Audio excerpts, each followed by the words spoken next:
Enrôlement. Les ombres de la forge ardente.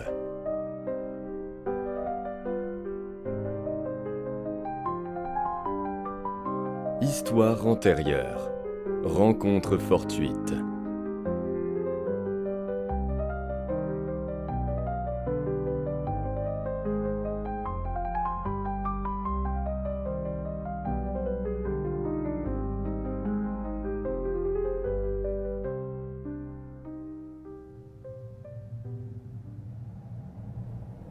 Dans une caverne de glace, perdue dans les montagnes enneigées, un homme se tenait immobile devant un cercueil de glace.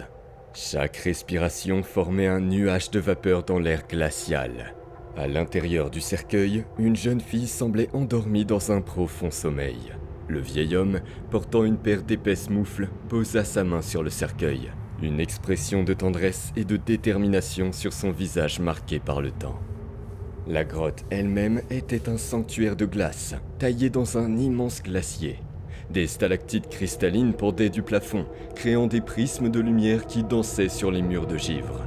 Les parois de la caverne, scintillantes et transparentes, laissaient entrevoir des nuances de bleu et de blanc, renforçant l'impression d'un lieu hors du temps.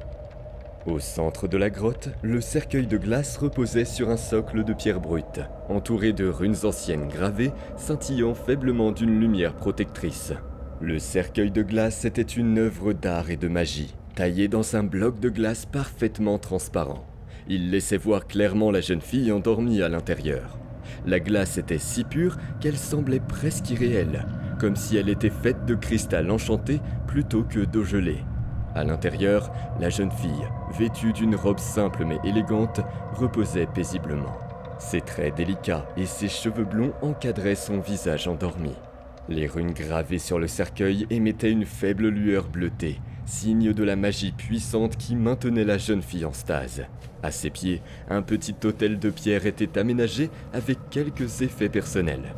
Une amulette familiale, des fleurs de glace éternelles et une lampe à huile dont la flamme vacillait doucement, projetant des ombres dansantes sur les murs de la grotte. C'était un sanctuaire de dévotion et d'espoir, préservé dans l'attente du jour où la jeune fille pourrait enfin se réveiller. L'homme portait des vêtements adaptés pour faire face à des températures extrêmement basses. Une épaisse parka en fourrure, doublée de laine, l'enveloppait, protégeant son corps de la morsure du froid. Ses bottes, également en fourrure, étaient isolées pour maintenir ses pieds au chaud. Une écharpe épaisse couvrait son cou et un bonnet de laine complétait sa tenue. Ses mains étaient protégées par une paire d'épaisses moufles en peau, renforcées de laine à l'intérieur pour une isolation maximale.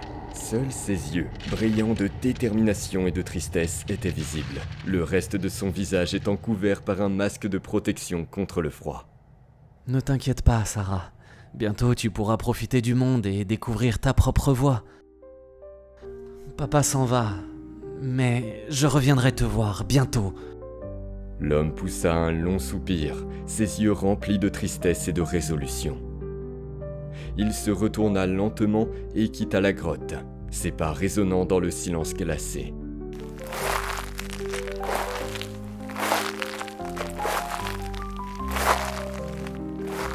À l'entrée de la caverne, un portail magique brillait faiblement, menant à un paysage désertique. Cette dimension de poche, où il faisait un froid extrême en permanence, était un refuge pour Sarah, préservé par la magie. Avant de traverser, il sortit une potion de son sac et la but d'un coup sec. « Cela m'aidera à supporter le changement de chaleur. » murmura-t-il. Une fois la potion vidée, il rangea la fiole dans sa sacoche, une bourse enchantée qui semblait contenir bien plus qu'elle ne le laissait paraître. Il ôta ses vêtements épais, désormais inutiles, et les fit disparaître dans la sacoche.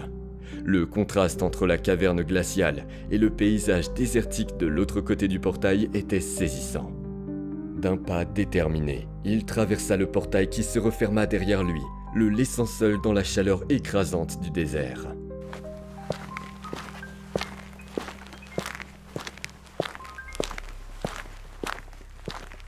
L'homme avançait sans relâche dans le désert, ses pas résonnant sur le sol aride. Depuis combien de temps avait-il quitté la ville ? 1 semaine ? 2 semaines ? Il avait perdu la notion du temps, mais savait que la réponse qu'il cherchait se trouvait dans cette direction. En soupirant, il leva les yeux vers le ciel brûlant. Des semaines passées dans le désert avaient laissé des traces sur l'homme. Ses vêtements étaient usés et poussiéreux, témoins des tempêtes de sable essuyées sur la route. Son visage buriné par le soleil portait des marques de fatigue, et ses lèvres gercées rappelaient sa déshydratation. Malgré tout, son regard restait déterminé. Alors qu'il continuait sa marche, un village se dessina à l'horizon. Machinalement, il passa la main sur sa tunique, touchant l'anneau suspendu à son collier. « Sarah, je vais y arriver. » murmura-t-il, un léger frémissement d'espoir traversant ses pensées. S'engageant sur le chemin tortueux qui menait au village, l'étranger ressentit un changement dans l'atmosphère. L'air était plus doux, moins oppressant. Il sortit un carnet de sa sacoche et nota rapidement. « Village d'Otira, atmosphère plus douce. Pourquoi ?» En avançant dans le village, il découvrit en son milieu un bosquet, une oasis de verdure au cœur de l'aridité environnante. Il comprit immédiatement que c'était la présence de ce bosquet qui adoucissait l'atmosphère. Il nota dans son carnet. Bosquet d'Otira, un havre de fraîcheur dans le désert. Poursuivant son exploration, il tomba sur une affiche qui attira son attention. Recherche aventurier pour un problème de rat géant. Poissonnerie Thundervale, pouvait-on lire. Accompagné d'une illustration montrant l'emplacement de la poissonnerie par rapport au bosquet.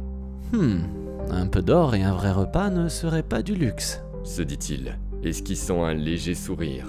Il se hâta vers la poissonnerie et frappa à la porte. Un nain lui ouvrit. Bonjour, vous êtes ici pour l'affaire des rats géants ? L'homme hésita un instant, puis acquiesça lentement. Ses épaules se détendirent légèrement sous le poids du fardeau qu'il portait. Oui, je suis un aventurier nouvellement arrivé en ville, à la recherche de moyens pour financer mon voyage. Je m'appelle Archie, et vous ?